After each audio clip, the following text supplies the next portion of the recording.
coming home, I'm coming home. Tell the world I'm coming. Приветствую всех, с вами Хулдым. И да, опять мы в Kill or Love, убей или люби.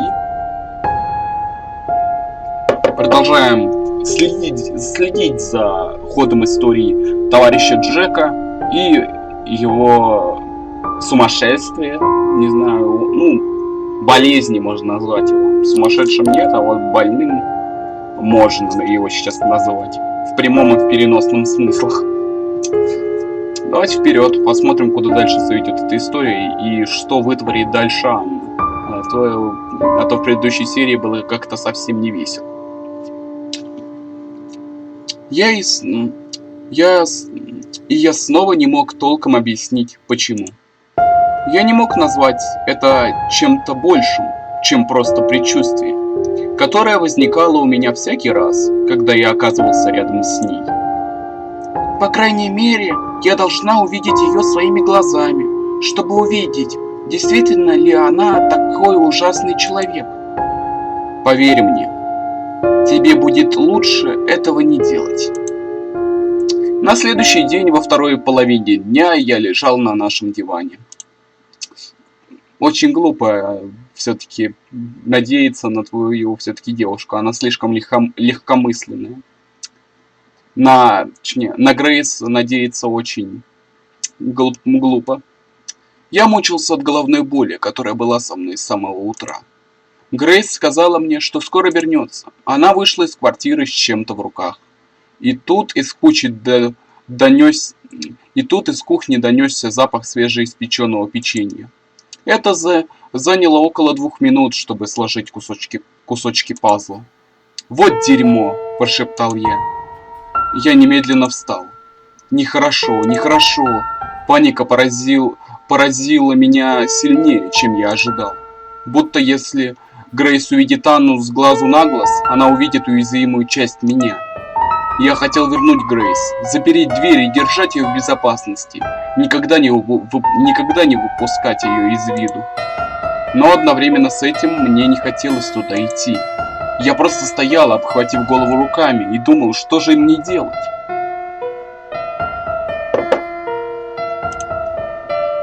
Я говорил себе: иди туда, трус, и одновременно с этим останься здесь, идиот. И где-то далеко тонкий, очень тонкий голосок говорил мне, что я слишком остро реагирую. Потом раздался звук бьющегося стекла. Он раздался из, конечно, откуда же еще? Квартиры Анны. Я подошел к стене, разделяющей наши квартиры. Теперь не было слышно вообще ничего, что могло бы объяснить звук. Наконец я преодолел свою трусость. Я бросился из нашей квартиры к ее. Когда я добрался туда, то увидел разбитое стекло, кровь, Грейс, стоящую на коленях, и Анну, стоящую над ней, и они обе улыбались. Они остановились, когда увидели меня, запыхавшегося и растерянного. «Джейк? Привет, Джек!» Подожди. Тьфу! «Джек? Привет, Джек! Решил присоединиться к нам?» «Нет, Что здесь происходит?» «Это?» Анна махнула рукой на пол, на осколки стекла, точнее белой керамики. Там же было разбросано печенье и капли крови. «Да, это!» От одного взгляда на кровь меня затошнило. Я выглядел так, будто меня сейчас вырвет, но я не мог оторвать от этого глаз. Я всегда был таким рядом с кровью. Я никогда ее не переваривал. Грейс подбирала осколки керамики. «Произошел небольшой несчастный случай». «Несчастный случай?» «Да, а что еще?»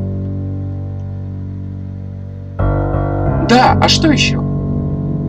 «Грейс, что случилось?» «Это моя вина, правда. Печенье оказалось горячее, чем я думала, так что я уронила тарелку. Вдобавок это была тарелка Анны. Осторожнее, Грейс, ты можешь порезаться. Она уже порезалась, смотри. А? Казалось, она только сейчас заметила кровь вокруг себя. Но я... Грейс проверила свои руки, повернула их несколько раз, чтобы рассмотреть со всех сторон, но не обнаружила на них никаких порезов. Это не моя. Это моя. Что? Анна, как и я только что заметил, крепко держала левую руку правой. Между фалангами пальцев все еще сочилась кровь. О нет! Ой, извините. Руки Грейс обернулись вокруг рук Анны. Она выглядела готовой помочь, но боялась, что сделает что-то не так. Как это случилось? Я пыталась подобрать некоторые кусочки. Они довольно острые, не так ли? Держись, Анна. Я сейчас. Я в порядке. Мне ничего не нужно. Анна сказала это твердо, почти сурово. Грейс попятилась. Я все еще могу помочь. Она вспомнила, что я был здесь. Джек, тащи марлю. Тьфу. Тащи марлю. У нас есть марля? О, бесполезно. Взволнованная, более взволнованная, чем я когда-либо видел ее до этого. Грейс побежала за Марлей сама. Она оставила меня здесь, в чреве чудовища. Я старался быть вежливым. Стыдно за печенье. Очень жаль, мне не удалось съесть ни одной. Ну, хотя... Она взяла одну из них свободными пальцами левой руки. Немного ее крови попало на печенье. Прежде чем я успел что-то сказать, она съела его за один укус. Боже. Не так уж и плохо. Они еще теплые. Они еще теплые. Извиняюсь. Очень вкусно. Очень-очень вкусненько, да. Бон аппетит, блин. Ой. Вампиры одобряют. И там из «Сумерек» герои тоже, думаю, все одобряют это. Из «Сумерек». Хочешь одну? Я пас. Я пас. Боже, меня от тебя тошнит. Мне очень-то приятно слышать такое, Джек. Если бы кто-то другой бы это сказал. Но я тебя прощаю. Она облизнула губы. Я должен был уйти, но я был как лягушка, за которой наблюдает змея. Интересно, что так задержала Грейс? Должно быть, она волнуется, бедная девочка. Не нужно так сильно волноваться о такой царапине. Она не серьезная? Нет. Откуда ты знаешь? Я видела много порезов. Могу себе представить. Анна засмеялась. Я медсестра. Этого я представить не мог. В это все еще трудно поверить, хотя я вижу доказательства каждый день. Там много крови. Ты мне не веришь? Смотри. Она показала мне свою руку. Порез пошел от основания большого пальца к середине ладони. Ой. Тьфу. Порез шел от основания большого пальца к середине ладони. Ой. Ой. Хоть я и крови не боюсь, но, блин, когда описывают такие порезы прям в тексте, и ты это все представляешь, ой, меня воротит от этого. Ой, теперь я понимаю дискомфорт главного героя. Очень трудно не быть в дискомфорте от такого. Рана была тонкая, но длинная и ровная. Кожа вокруг раны была бледной и влажной, показывая, насколько свеж был порез. Меня чуть не стошнило. О, все так плохо? Не волнуйся, даже шрама не останется. Хватит! Ты действительно... Я не помню, что собирался сказать. В любом случае, что-то нелицеприятное. Что меня остановило, так это возвращение Грейс. Прости, Марли не было. Вот. Она притащила рулон розовой туалетной бумаги. Супер помощь, Грейс. Спасет вас с туалетной бумагой. Не, по-другому. Туалетная бумага спасет вас от...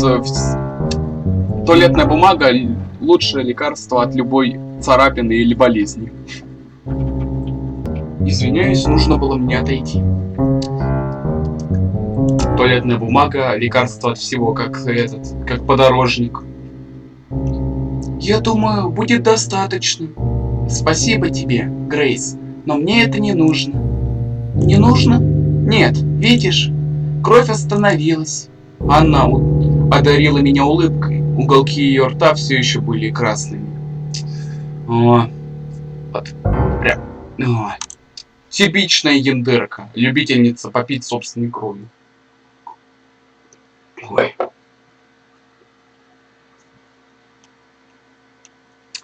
«13 августа. Сегодня хороший день, но хватит об этом. После того, что случилось, на чем я остановился вчера, я был уверен, что мы с Грейс на одной волне. Но нет. В конце концов, именно я убирал то кровавое месиво на полу. Я выбросил печенье, прежде чем Анна успела взять его в руки. Вернувшись в нашу квартиру, Грейс глубоко вздохнула. Что за жесть, верно? Да, это была моя вина. Я имел в виду Анну. Ты ведь только что с ней познакомился, да? Да. И? Теперь я понимаю, почему ты избегаешь ее. Если ты это имеешь в виду. Спасибо. Она красивая. Я думала, что она будет какой-нибудь застенчивой маленькой девочкой, или сумасшедшей кошатницей, или еще что-то в этом духе. Но она выглядит как модель. Что? Нет. Не пытайся это отрицать, Джек. Вот почему ты не хочешь приближаться к ней, не так ли? Ты не хочешь поддаться искушению. Я покачал головой. Я действительно не видел ее такой. Теперь, посмотрев с другой стороны, я могу сказать, что это правда. Неплохо выглядит. Она гораздо красивее меня. Эй, не говори так. Не красивее. Красивее. Грейс опустила взгляд и уставилась на свои руки. И она не злилась, что я испортила ее тарелку. Крови она тоже не боялась. Она просто такая. Я взял ее руки в свои. Они были холодными. Грейс. Джек. Ты красивая и добрая. Красивее и добрее любой девушки в этом мире. Мне так повезло, что у меня есть ты. Мои щеки горели. Наверное, я выглядел как помидор. Я не привык говорить такие вещи. Я серьезно. Так что не говори ничего подобного. Хорошо? О, Грейс моргнула, словно только что проснулась. О, я, наверное, сказала так много глупостей. Прости меня. Проблемы во мне, да? Нет, не говори так. И не извиняйся. Ты не сделала ничего, за что можно извиняться. Она слишком часто извинялась. Это чисто я. Прям еще небольшое сходство. 15 августа пошло. Вчера я ничего не писал. Из-за боли в ноге. Я не мог сосредоточиться. Последние несколько дней мне было очень больно. Я сдался и спросил об этом доктора. С ним, кстати, все нормально. Он никуда не исчезал или типа того. Наверное, взял выходной. Я спросил его о боли. Я спросил, может ли он что-нибудь с ней сделать. Видимо, боль хороший знак. Я думаю, он сказал именно это. Следовательно, моя нога заживает правильно. Но все равно больно. Когда доктор ушел, я громко пожаловался, что мне больно. Один из пациентов, должно быть, подумал, что я разговариваю с ним. Пациенты здесь уже не те, о которых я говорил раньше. Может, один и был, но это все. Остальных выписали. В другую часть больницы, домой или, может быть, в морг. Я не знаю. Я не следил за ними. Поэтому, когда я сказал о том, как у меня болит нога, чувак на кровати рядом со мной, скорее всего подросток, которому на первый взгляд не больше 18 или 19, начал говорить со мной. Я думаю, он говорил, что ему тоже очень больно. Но большую часть его слов я разобрать не мог. Его челюсть была плотно сжата. Все, что он пытался сказать, превращалось в стон и кучу слюней. Ой. Затем вошла медсестра, не Анна, и сказала ему, чтобы он не говорил, если хочет, чтобы его челюсть выздоровела. Так что он заткнулся. Честно говоря, такое отношение к нему крайне неприятное, так как я сам был в такой подобной ситуации, я слышал стоны, ой, серьезно, больница для меня, в койке лежать, это реально крайне тяжело, честно. Ой, вспоминать тяжело прям. Больше ничего не происходило, но моя нога не давала мне покоя. Это была глубокая боль, как-то не похоже на выздоровление. Чувствуется, что это неправильно до такой степени, что болят даже зубы. Ну, это нормальная ситуация, честно говоря.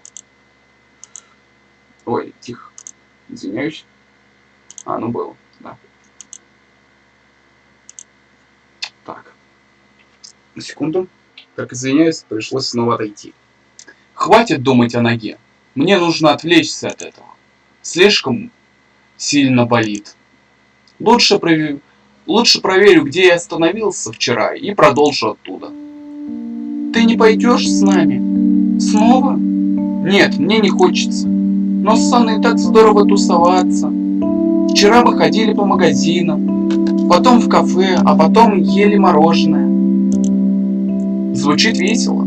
Точно, Анна очень интересный человек. Ты должен дать ей шанс. Я хочу, чтобы мы все были друзьями. Так что, пожалуйста, пойдем. Нет, я пас.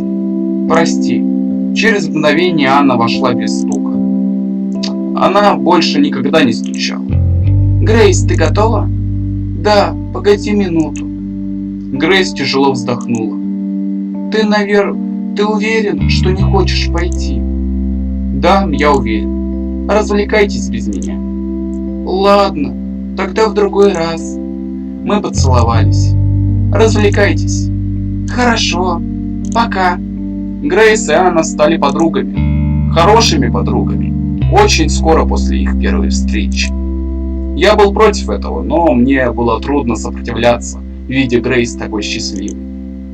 Они проводили вместе довольно много времени. Всякий раз, когда я говорил об этом, Грейс дразнила меня.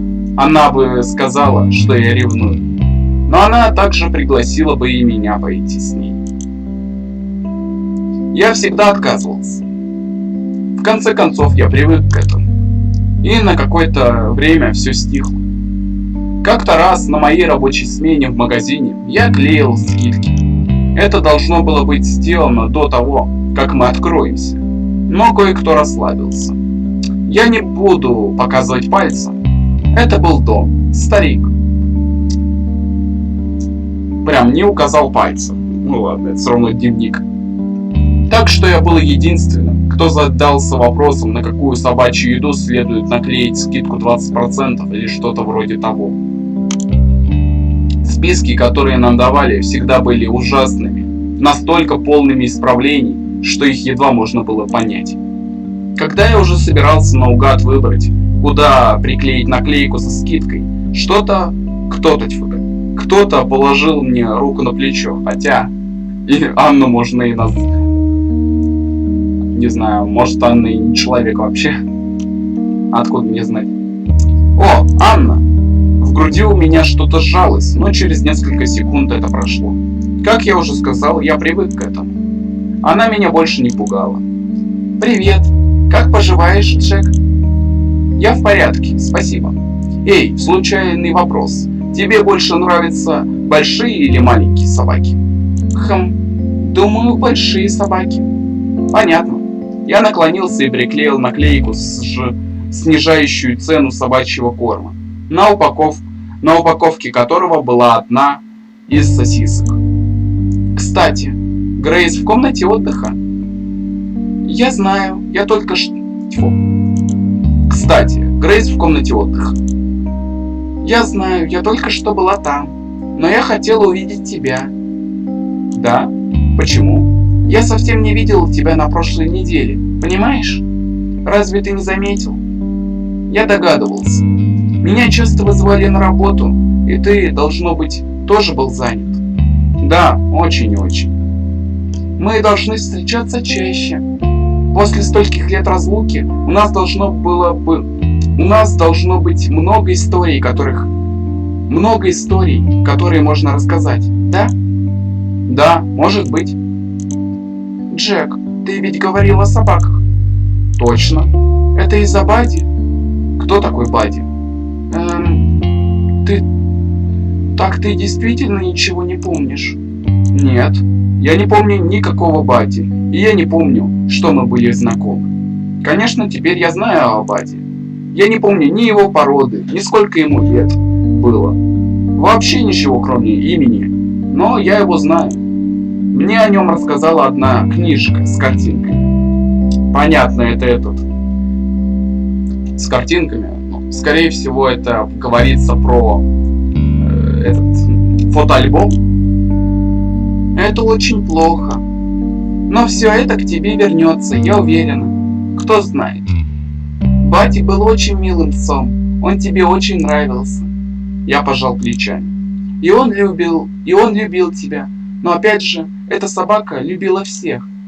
Он был таким доверчивым. Слишком доверчивым. Я уверен, что был. Ты действительно не переживаешь из-за того, что так много не знаешь о своей жизни, Джек? Да, я уже привык к этому. Думаю, я бы испытал странное чувство, если бы вспомнил. Наверное, в каком-то смысле это проще. В конце концов, есть вещи, о которых лучше забыть, верно? Ха, точно, конечно, да. И я бы хотел, чтобы некоторые из этих вещей имели порядочность, чтобы остаться забытыми. Но зачем упоминать об этом сейчас? О, без причины. Мне просто было немного любопытно. Ха-ха. Я ей не поверил. Я чувствовал, что она хочет, чтобы я вспомнил что-то особенное. Теперь я знаю, что она хотела. Но я все еще не знаю, почему она хочет, чтобы я вспомнил. Что она сделала? Что она сделала? Это какая-то больная форма любви? Или она хочет закончить работу? И то, и другое? Я не знаю. Я правда не знаю. Ее разум сейчас для меня такая же загадка, как и раньше. Интерлюдия Анны. Интерлюдия Анны, как-то так получается называется. Ой. Такс. Извиняюсь, надо было потянуться. Ну что ж, ну вот и подходит как раз таки отличное место для того, чтобы закончить. Ну что ж, в следующей серии уже узнаем, что будет дальше, но пока что все более-менее разрядилось. Пока что она ничего не вытворила, и они даже подругами стали с Грейс. Это даже отчасти приятно. Но я уверен, сейчас пойдет что-то очень страшное и кровавое. Я уверен, там будет что-то такое. Ну, будем посмотреть. Заглядывайте в описание, там будет ссылочка на мой Discord сервер и на Discord сервер по Доки Доки. Заглядывайте туда, если хотите, я там частенько посиживаю. Пишите комментарии, ставьте лайки, если понравилось. Пишите свое мнение и предложения игр. Я все комментарии читаю и стараюсь на все их ответить. И не забывайте нажать на кнопочку подписаться и на колокольчик. И с вами я, конечно же, не прощаюсь. Скоро увидимся!